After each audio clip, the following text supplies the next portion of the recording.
guys, welcome back my YouTube channel. Kembali lagi di channel Misteri Seram. Di video kali ini sedikit berbeda dari video-video sebelumnya, karena video Misteri Seram akan membahas tentang alur cerita film-film misteri baik dari Indonesia maupun luar negeri. Nah, di video yang pertama ini gue akan membahas tentang kisah nyata yang terjadi di sebuah desa di Jawa Timur, tentang satu keluarga yang sering banget mengadakan hajatan dengan memotong kambing dan membagikannya ke tetangga-tetangga. Bahkan mereka juga sering merenovasi ruangan-ruangan di dalam rumahnya yang cukup misterius, yang dimana orang lain itu tidak boleh memasuki ruangan-ruangan tersebut.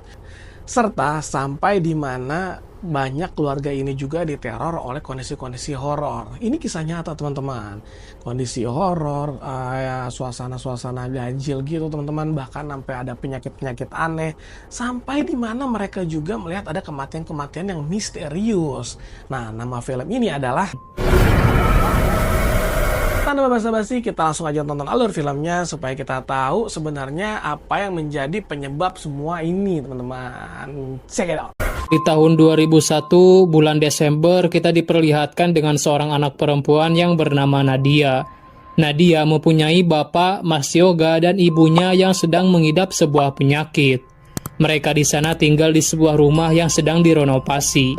Si ibu terlihat sangat prihatin. Kulit-kulitnya terlihat seperti membusuk dan bernanah, entah apa yang terjadi kepadanya. Namun di sini Nadia memberikan bubur kepada si ibu dan berbicara kalau nanti malam tahun barunya itu kita rayain di rumah aja seperti biasanya, agar si ibu bisa sedikit terhibur. Lalu pas Nadia mau menyuapi ibunya, si ibu berbicara kalau Nadia harus nurut sama bapaknya, kalau Nadia mau selamat. Lalu kemudian tiba-tiba ibunya memuntahkan darah dan Nadia seketika kaget. Lalu dia pun memanggil ayah dan Mas Yoga untuk menolong ibunya. Dan si bapak setelah melihat kondisi ibunya, dia langsung pergi dari kamar itu. Dan Yoga pun mengejar dan bertanya-tanya kenapa bapak tidak menolong ibu. Si bapak pun membuka sebuah pintu dan masuk ke dalam sana sendirian. Dia meminta tolong untuk tidak menyakiti istrinya. Dan setelah itu, tiba-tiba ibu mereka merasa baikan. Dan dikarenakan malam itu adalah malam tahun baru, mereka merayakannya dengan makan bersama. Mereka sangat bahagia melihat si ibu yang sudah baikan. Mereka makan bersama seperti keluarga harmonis pada umumnya. Lalu si ibu pergi ke dapur sendirian, yang kemudian disusul oleh Nadia yang mau ambil air minum. Dan di sana dia melihat si ibu yang memasukkan kepalanya ke dalam air yang mendidih. Si bapak pun bergegas menolong si ibu, namun sayang semua kulitnya sudah melepuh dan habis termasak air. Mereka pun membawa si ibu pergi ke rumah sakit. 3 bulan kemudian setelah itu kematian si ibu, si bapak mempunyai usaha jual sembako. Dan tokonya itu sangat ramai pelanggan. Bahkan pelanggan dari toko sebelah tiba-tiba pindah ke tokonya si bapak. Sementara itu di rumah banyak orang-orang yang sedang merenovasi rumah mereka. Di sini Nadia menemui Yoga untuk membantu mengerjakan PR-nya. Namun Yoga malah melamun di tempat itu. Dia merasa aneh kepada bapaknya. Karena bekas darah dari si ibu itu malah dipasangin keramik. Bukannya dilap doang juga darahnya bakalan hilang. Namun Nadia di sini mencoba meyakinkan Yoga untuk tidak berprasangka buruk kepada si bapak. Kemudian Yoga melihat ada keramik yang bergeser sendiri. Lalu Yoga pun melihat lebih dalam dan tiba-tiba...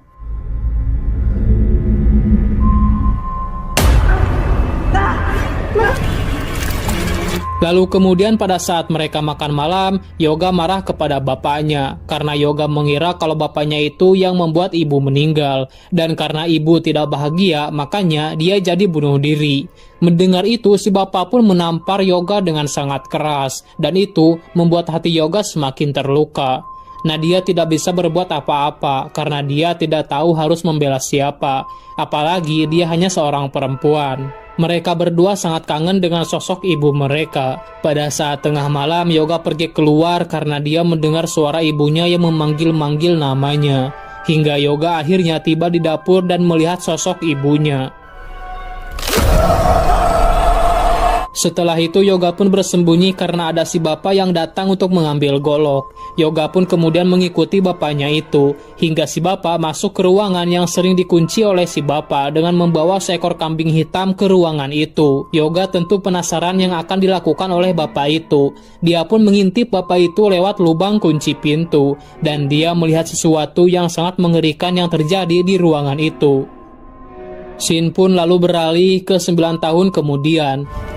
Mereka kemudian mencincang daging kambing itu, lalu mereka membagikan daging itu ke tetangga mereka. Dengan hati penuh kesalahan dan penyesalan, mereka terpaksa melakukan itu semua hanya untuk keselamatan hidup mereka sendiri.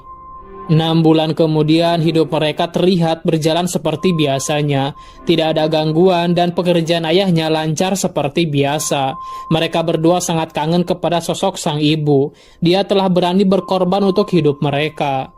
Malam itu adalah malam tahun baru. Mereka bakar-bakar jagung bersama untuk merayakan tahun barunya. Namun karena Yoga kedinginan, dia pun pergi ke dalam untuk mengambil jaketnya. Tapi dia malah didatangi oleh setan sembahan bapaknya. Dan setan itu membanting-banting Yoga hingga Yoga pun akhirnya mati pada saat malam itu juga.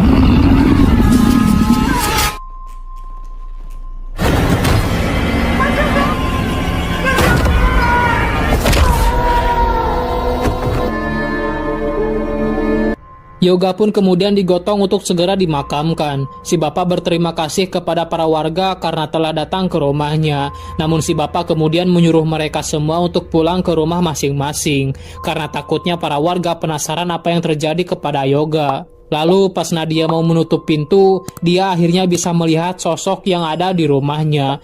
Dia pun menutup mata dan telinga sama seperti yang sering dilakukan oleh Yoga. Beberapa hari kemudian setelah itu, di toko terlihat banyak sekali pelanggan yang datang ke tokonya. Namun dia sadar kalau itu semua ada bayarannya. Dia sadar kalau setan itu masih meminta tumbal nyawa manusia setelah istrinya mati 10 tahun yang lalu. Dan sekarang malah Yoga yang ikut menjadi korban juga. Di tempat lain, Nadia kepergok meminum obat antidepresi oleh Nabas. Nabas sering melihat Nadia kayak orang yang sedang ketakutan dan bertanya sebenarnya apa yang Nadia takuti. Nabas tidak tega semua orang di sekolah selalu menertawakan Nadia. Nadia sering dianggap aneh oleh mereka. Namun Nabas tidak melihat Nadia sebagai orang yang aneh. Nabas melihat Nadia sebagai orang yang perlu pertolongan. Oleh karena itu, Nabas siap mendengarkan semua curahan hatinya Nadia. Namun Nadia terlihat belum siap untuk bercerita. Nabas pun kemudian menyuruh Nadia untuk menuliskan semuanya di sebuah buku. Tuliskan semua hal yang pengen kamu ceritain di buku itu. Karena buku dapat menerima cerita kamu tanpa dia harus menghakimi cerita kamu. Malam harinya pas Nadia lagi menulis, dia mendengar suara bisikan dari ruangan sebelah. Dan pas dia cek, ternyata itu adalah setan yang mencabik-cabik tubuhnya Yoga. Setelah kejadian itu, Nadia pun mengalami luka cakar di lengannya. Nadia sangat ketakutan karena bisa jadi dia juga akan menjadi tumbal selanjutnya. Karena sebelumnya juga Yoga punya luka yang sama seperti Nadia. Lalu setelah itu si bapak pun membawa Nadia ke sebuah tempat yang jauh dari kota. Hingga malam pun tiba, mereka sedang berada di tengah hutan. Tiba-tiba ada orang berada di depan mereka hingga mereka pun mengalami kecelakaan.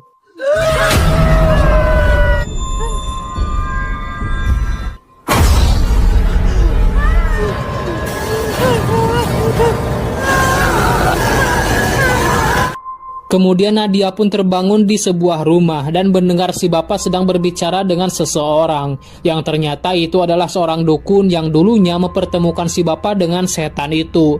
Si bapak meminta tolong untuk melepas semua perjanjiannya, namun dukun itu tidak bisa melakukannya karena sekarang itu sudah menjadi urusan si bapak dengan setan itu. Dan di sini terungkap kenapa setan itu meminta tumbal nyawa manusia, karena si bapak telah melanggar akad perjanjian. Awalnya setan itu akan memberikan harta yang cukup dengan imbalan kepala kambing hitam tiap tahunnya. Namun si bapak malah meminta lebih, hingga si setan itu ingin nyawa manusia sebagai gantinya setiap 10 tahun sekali. Kematian si ibu dan Yoga itu adalah ulah bapaknya sendiri yang tidak dia sadari. Itu menjadi kesalahan yang fatal buat si bapak. Dia pun menghancurkan semua sembahannya. Dia menjual semua barang-barang di rumahnya, mobilnya, serta toko sembakonya. Dia ingin mencari jalan keluar atas kesalahannya di masa lalu. Sebagian hasil dari semua itu dia sumbangkan ke berbagai yayasan. Dan rumah itu juga rencananya akan dia jual. Si bapak sudah tidak peduli lagi dengan harta. Dia kini akan mencari jalan keluar supaya Nadia bisa selamat.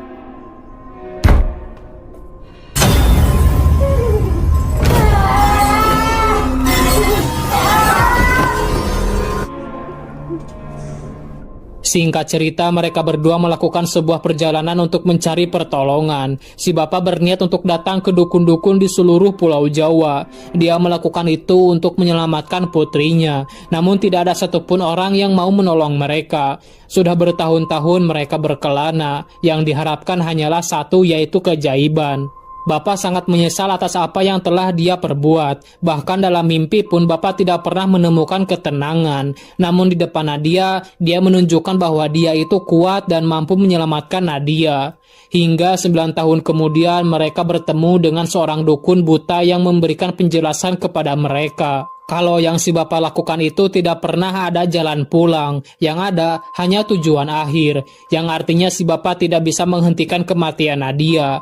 Pada saat pergantian tahun, Nadia akan menjadi tumbal seperti ibunya dan juga kakaknya. Tidak ada yang bisa menolong Nadia. Bapak pun sedikit edan dengan kenyataan tersebut, namun Nadia menerima semua itu. Daripada capek, lebih baik menerima ajalnya saja. Dia senang bisa menghabiskan waktu bersama bapaknya, dan kini dia sangat sayang kepada bapaknya itu, karena bapak telah mau berusaha untuk memperbaiki kesalahannya, walaupun akhirnya Nadia harus menjadi tumbal juga.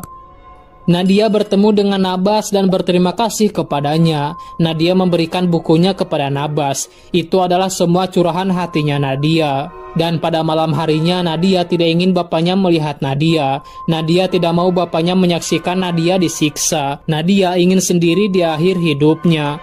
Mereka berdua tidak sanggup menahan air mata karena malam itu adalah malam perpisahan mereka berdua.